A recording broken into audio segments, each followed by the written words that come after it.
I'm almost ready to start. If you want a little wisdom, listen to Rabbi Brian. Rabbi Brian. Hello, welcome. I'm Rabbi Brian. There's 3 different audiences happening at the same time. And I see that there's some people on the Facebook Live. It's all going through this one camera. There's 2 audiences. There's Facebook Live, and then there are people who have upgraded to be in Zoom. And in the Facebook Live, I posted the address for Zoom at the very top, so you can join the Zoom room where you can actually see and interact. Yeah. And if you're listening to this as a podcast, of course you can't see anything that I'm talking about. You're just listening in. I want to start with talking a little bit about where we are, because today is October 16th, and this is just how I see where I see. Right now, it seems to me that it's like our society is just coming out of a little PTSD shell shock. The Kavanaugh hearings are a little behind us. We're getting a little bit more perspective on it, and I see more and more people who are kind of coming out of the shocked stupor that we were all in, and we're coming up on a really important election. There's a lot of anxiety in the air. It's not quite as the PTSD part that it was, and if you were experiencing that, I'm very sorry. I know a lot of people who are experiencing a lot of side effects of the Kavanaugh and the Dr. Ford's hearing, and that was really traumatic to a lot of us. And part of what I want to do in this Tuesday 10 a.m. is to help nurture our spiritual lives. We all know that we have our physical lives, our intellectual lives, our emotional lives, and then there's the spiritual part.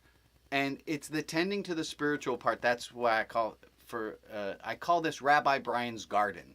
And I want to look at tending to this spiritual part of our lives. And my goal right now is to do this on Tuesdays at 10 a.m. And I've committed to doing this from now until the first of the year, doing it 3 times a month. I'll take the last Tuesday of the month off. But every Tuesday, feel free to welcome here or to listen to this later as a podcast or a video. Say one other thing about where we are currently today.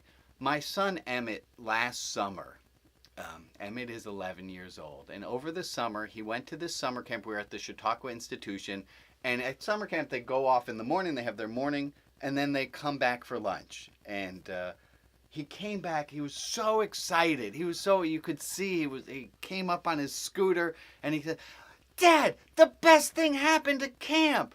What happened? There was a bully. And of course this was a little bit odd to me and to Jane to hear how excited he was that there was a bully. And we said, what's going on, Em? He said, well, it was great because all that stuff that I've learned in school on how to deal with bullies, I finally got to use all those tools that I have. And he recounted to us how he said to the bully, "Is that really who you want to be in this world?" And he told us how that took the wind out of the bully's sails. And what a wonderful... And he went back after lunch, and then when he came back after that, he told us that the bully had calmed down and even made some friends. It was a beautiful moment. And the reason I tell you this is because I think that's where we are right now. I think that's where we are in our society is we're kind of like... It's like if you have children, you know this analogy will fit very well, but it's the idea of you go upstairs and the kitchen is just a mess, and you realize, oh, the kids made a mess up here. I got to clean it up. And it's going to take a long time. I'm going to tie my apron on and I'm going to clean up. And I think that's what our society is right now. Is we're looking and we're going, oh shit, they've made a fucking mess of the place. And I'm going to clean, I'm going to help them to clean, and I'm going to help to teach them how to clean because we all we got to clean up now. And so this analogy is for our society is it's like with the bully. We have the skills. We have what we need to do to clean this world up. And we just got to do it. That's my analogy for where we are in the here and now. So that's from the global to my family, back to the global. And now let me just bring us to the present. To me, I'm scared in the here and now, right now. And you don't have to take care of me and send in a someone just sent in a chat, which is very sweet, says you are wonderful. I know that, but I'm still scared. I'm scared because I feel this calling to this ministry, to doing what I'm doing right now. And there's no real roadmap to what I'm doing, which is really exciting and really terrifying, because this is a new way of doing, this is religion outside the box. Tuesday, 10 a.m., let's have a little spiritual time, Rabbi Brian's Garden. This is, it might look like what I'm doing is easy, and I hope it should look comfortable and easy, but this is kind of terrifying, but in a good way, and I want to talk about that. So let me bring over my whiteboard. And I want to do 2 little lessons, 2 moments of teaching. The first, in our spiritual, so if we have the physical, the intellectual, the emotional, and the spiritual quadrants. In the spiritual quadrants, one of the elements of a spiritual life is this. One of the elements of a spiritual life is that of transformation, is transforming. And there's this quote by Ernest Hemingway. And Hemingway says, I don't like writing. I like having written. I don't like writing, but I like having written. What does that have to do with transformation? I don't know many people, I don't think I've met anyone, who has said, I like transforming, but everyone likes having been transformed. Let me give examples of this. I had a crown put in yesterday. I didn't want to go to the dentist's office. I wanted to have gone to the dentist's office. Right? I don't think anyone... There are things in our lives that we want to have done. And our spiritual life is very much like it, and that's where I am right now. I want to have done enough of these Rabbi Brian's Tuesday 10 a.m. spiritual garden to look back and feel really comfortable. But right now it's kind of terrifying because I haven't done this.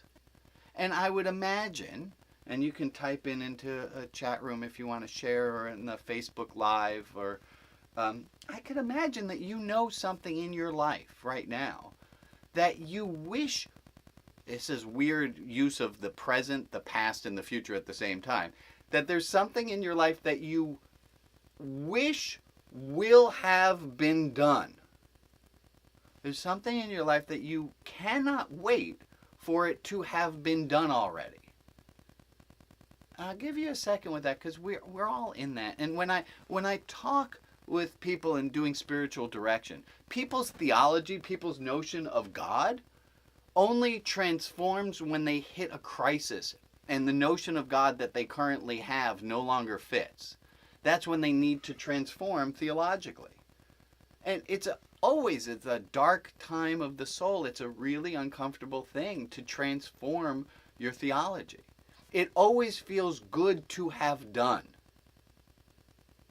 You know that job that you will have been glad to have left? Or that project that you will have been glad to have started? Or whatever that thing is. And I'm going to, I have a note that I was going to also talk about a caterpillar. Now let me see how that fits. That was in my outline of this. Is that the caterpillar, I can imagine one day, it gets really, really hungry. We've all read the Really, Really Hungry Caterpillar book. The caterpillar gets really, really hungry, and then it takes a nap. And I think about this, is that transformation to go from slug-like creature to getting wings. I can't imagine for the life of me that that's not painful. that metamorphosis, the change of body, I can't imagine that the metamorphosis is not a painful, physically painful process, because all of those nerve endings that were caterpillaring are breaking apart to butterfly. And I see this with myself and with all of us, is that transforming is a difficult process, and it's a painful thing to do. Somebody just told me, and if someone could fact check this and get back to the group, I'd really appreciate it. Someone told me that caterpillars eat a lot, turn into a butterfly, and there are some butterflies who don't even have a mouth. I don't know if this is true or not. I haven't fact checked it. But butterflies who are so beautiful they don't have a mouth, that they're only going on what they had already eaten. I don't think that really fits into my analogy at all, so I'd like to take that part back now that I've said it out loud. But this transformation, let me just sum up again with this transformation, that we all wish to have been transformed. Cognizant of that. The other thing I wanted to talk about was language. I know I did drop a F-bomb or an S-bomb a moment ago, and I'm fine with that. This was the other frontal piece I wanted to teach about, was I was at a wedding recently, and in my mind, the word pissed is not like, oh, he was pissed off. To me, that's not a bad thing to say. I never thought of that as a curse word. But to some of the guests at the wedding, when I used that word, hashtag apparently they didn't like it, awkward, bad. And it led me to thinking about this teaching that I know. Also, so when I started teaching at a Catholic school, I would use the word damn all the time. Like, damn, I can't believe she said that. Not knowing that in a Catholic environment, you're not supposed to say, oh, no, it wasn't damn, I said hell. I said, oh, hell, I can't believe she said that. I might have said damn, too. To me, neither of those words are bad words at all. They're just words. And I got, a student said to me, Rabbi, Mr. Rabbi, because that's what they called me. So, Mr. Rabbi, is there a reason you cuss so much? And I said, what the fuck are you talking about? I didn't say that. That's a joke. That's a joke. That was just a joke. I said, what are you talking about? And she said, well, you say the one that's worse than heck all the time. I said, hell? She said, yeah. I said, I didn't know that was a curse. I said, I'm sorry, I won't say that again. She said, well, we don't mind. I just was curious. And then I went to the principal and I said, look, you're going to hear that I've been saying these words. I didn't know. Like, can you give me a list of what are the words I'm not supposed to say? Which he never did, by the way. My point is, across the hall from where I was teaching, there was another teacher. And that other teacher never used the words pissed, damn, hell, or ass. Apparently ass. You're not just supposed to say, oh, that person.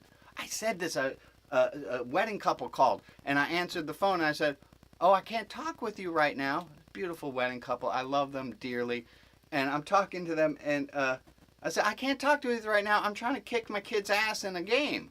And they thought that was hilarious. They told me later, they said, we can't believe you said that in front of your kids. And again, I didn't know that the word ass was like verboten, bad word. But my point is, across the hall from me, there was another teacher who never used any of the bad words, yet he would say to his students, same students who I had at times, I don't know what's wrong with you. I've already taught you this. Why can't you learn this? Right? And I see people shaking their head, and yeah, you're right to shake your head. There's something wrong about that. But the measurable part, he never got, the teacher across the hall, he never got in trouble for saying the wrong words. And I got in, like, I get myself in hot water for saying the wrong word where there was no malice behind what I was saying. So I leave this as just a thing for us to think about, is that what we can measure isn't always the thing that we're looking for. And I think this brings us back into the spiritual world, in the spiritual realm. You can't always measure these things. You can't measure this, how spiritually fit someone is with a great degree of certainty. You can certainly say how many times someone has said a certain prayer, but you can't get to the content of their heart. You can quiz me on how well I can do the Hebrew prayers, but that doesn't tell you anything about my prayer life. Okay, I'm going to end that section there. And that was all frontal teaching that we've done so far. And because now I want to interact with some of the people who are in the Zoom group. So if people in the Zoom group who I can see, and people who are on Facebook, I can't see you, but you can play along. People in the Zoom room, how many of you, by a show of hands, read that article that I sent out on, well, I sent it last Thursday and again on Monday. I only meant to send it on Monday. Did you read that thing about the picking up trash? I got hands up. That's fantastic. Question. So the article was about going out and picking up trash even if you're not the one who dropped it. So by another show of hands, how many of you in the last week have picked up someone else's trash? And I'm not talking literal trash. How many of you have picked up trash that someone else had dropped? You had to make a cleanup and it wasn't the mess that you made. I see nods. Can you give me a hands up? You had to clean up a mess someone else had made. And let me ask again in a different way. How many of you had to clean up more messes than you thought were yours to clean up? Right, that's the same exact number of people. And why is that? Well, because we don't think we have to clean up other people's messes. And I'm going to quote a biblical thing where the beginning of the Bible, and again, this doesn't mean that I'm believing the Bible is the literal word of God. I just think this is a really important story to put at the very beginning of a Bible, was where God asked the character of Cain, where is your brother? And Cain, much like most of us would say, well, am I my brother's keeper? I'm like, fuck you, you're God, you figure it out. And in that moment, God realizes, and I think Cain realizes, and I realize, that actually we are. That trash on the street, I don't remember putting it there, yet it is mine to clean up. All right, I have my next little segment is, it's a plug. It is a plug for the Resistance Bible Study podcast, which launched yesterday. It just got approved on iTunes, so it can have its very own channel on iTunes, which is wonderful. The Resistance Bible Study podcast is my attempt to equalize out a conversation about the Bible. Because the people who are quoting the Bible tend to also control the narrative of what morality is in this country. And I find that a lot of people who are in the middle and on the left don't know how to respond. So the Resistance Bible Study podcast, you can go to resistancebiblestudy.com, is an idea based on, and I interviewed 12 different people. One of the people I interviewed is Reverend Jim Burklow. He came up with this idea because his reading of the Bible, which parallels mine very much, is that the Bible is a book about resistance to oppression. And 12 interviews that I've done. Please go resistancebiblestudy.com, download the podcast, go onto the Facebook page, like it, and tell your friends. The Resistance Bible Study. The Resistance Bible Study podcast. Join me. Engage. Resist. I would love to do another 12 episodes. I'd love to up the production value a little bit on them. And that leads me to two other little announcements. Go to rotb.org. Religion Outside the Box is the organization that I work for that lets me do what I'm doing right now. This Tuesday, 10 a.m. religious inquiry, Rabbi Brian's Garden. It's Religion Outside the Box. And Religion Outside the Box, boy, I sound like every fundraiser I've ever heard on PBS. But Religion Outside the Box is your organization because you make donations that empower me to do this crazy stuff that I'm doing. So please feel free. Please make a donation to help support and underwrite this work that I'm doing. ReligionOutsideTheBox.org. And I have come to a clarity recently, and this is the more people I can get who are small donors, donors of $100 a year, or whatever people can afford, $15 a year, whatever small amounts are. The more people I get who can donate at small levels, the more it equalizes out the people who give at larger levels. So the people who give at larger levels don't get more vote, because I kind of have to listen to them more because they're giving me $5,000, because I got 100 people who are each giving me 50. It's a beautiful thing that way. We're going to transition over to my next little segment.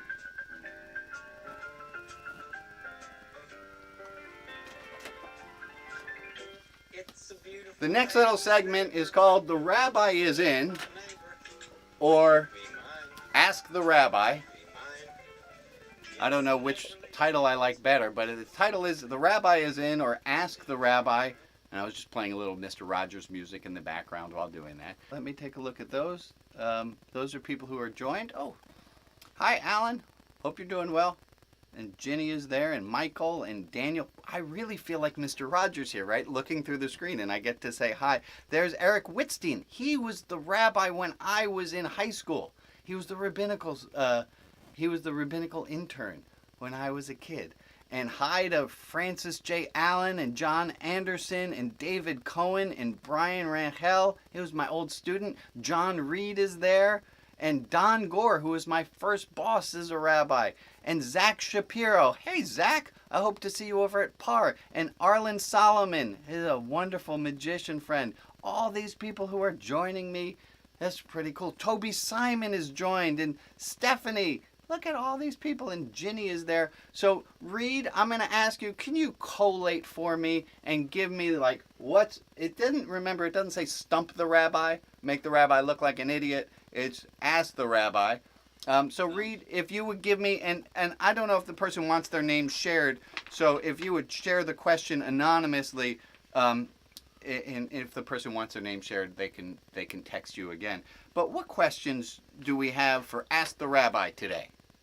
I think we're still in the Zoom room. No, I was just trying to figure out how to ask a question. There you go. You're in. What is the question you have? What do you recommend to do when the current political climate gets so overwhelming that you just want to stick your head in the sand? That's a great question. I would say stick your head in the sand for some time, and you got to resurface when you're ready. But I do see a lot of people, and some of my really dear loved ones, who need to take a break because they're burning out, because they're trying to stay on top of it all the time. And it's terrorizing. It's terrorizing and exhausting, and we all need a break from it. So please, thank you for asking. I think we all need to take a break. That's part of a healthy spiritual life. Part of a healthy spiritual life is self-care. So take a break. Take a break, please, for the love of God. Book a massage. Go on a hike. Make sure at least once a week you have something that is restorative to you. And I'll say also, for a lot of people, that can make it feel even worse, because they're running on adrenaline so hard that taking a break, they can start to feel the pain. Like if you've cut yourself with something really sharp and you look at it and you go, oh man, that's really going to hurt. I think that's what's going on right now. And we need to take breaks, and I completely sanction it. It's funny. Wait a moment. Kathleen, if you later send me your address, I will be very glad to send you one of these. Let me see if I can focus in on that. There we go. It is from the Spiritual Wellness Department of Religion Outside the Box. It is a prescription for a tincture of time. And right there, it has the little tincture of time. And there's the different dosages, how many times a day you need to take a little bit of time out. These are available only through Religion Outside the Box. Send me an email if you'd like one of these, and I'll be glad to send them. I think we all do need to take time off. Thank you. Thank you for asking. Anyone else? We have a question. I got one other thing, and then I'll let everyone go on their beautiful, merry, beautiful ways. Let me wind us up, just because it's already 10:30. We do have one. Okay, shoot. One question. I'm just going to read it, unless Lynn, maybe you'd like to. He wants you to do it, Reed. Okay. I'll just read it verbatim. Reverend Berklow stated that we shouldn't engage in chapter and verse. Yeah. However, for people raised with chapter and verse who have questions, this would seem like an avoidance. Yeah. So in the first podcast, Reverend Jim Berklow says, when somebody starts quoting to you chapter and verse, this is what it says here and this is what it says there, that to respond with chapter and verse often comes to this, it's two people shouting at one another and they just wind up raising their voices to make up for the distance in their hearts kind of thing. It's very hard to chapter. I've never seen anyone be convinced by out chapter and versing someone else. So Lynn also added, I just would hate to miss it, we need to move the conversation to allow this questioning of things taught from childhood that folks want to examine. Yeah, we need to move to this point where people are allowed to question. Growing up in a Jewish community, in this Jewish environment, questioning was always a birthright for me. And I find that it's a beautiful thing that I didn't even realize how precious it is. And it can also be very scary for many people. There's a faith stage, there's this idea of just sheer adherence to what you are told. People see that in parenting often, in morality, that you do what you're told no matter what you're told. And then there becomes an evolutionary part of transformation where you go, some of those laws are not just. Some of the things that I was told just are not right. And we do need to open up. And that can be really, and to have compassion for the people who are quoting chapter and verse, it is terrifying for them to believe that something is questionable. That can be really terrifying, and that can give us compassion towards them because they are scared. I hope that helps some, Lynn. I'm going to conclude with a 2-minute spiritual exercise. And the way a 2-minute spiritual exercise works is this. I have 2 minutes to tell it to you, and you have an entire week to work on it. So the 2-minute spiritual exercise is including the word spaciousness. So I have a spacious 1 minute and 45 seconds to explain this to you.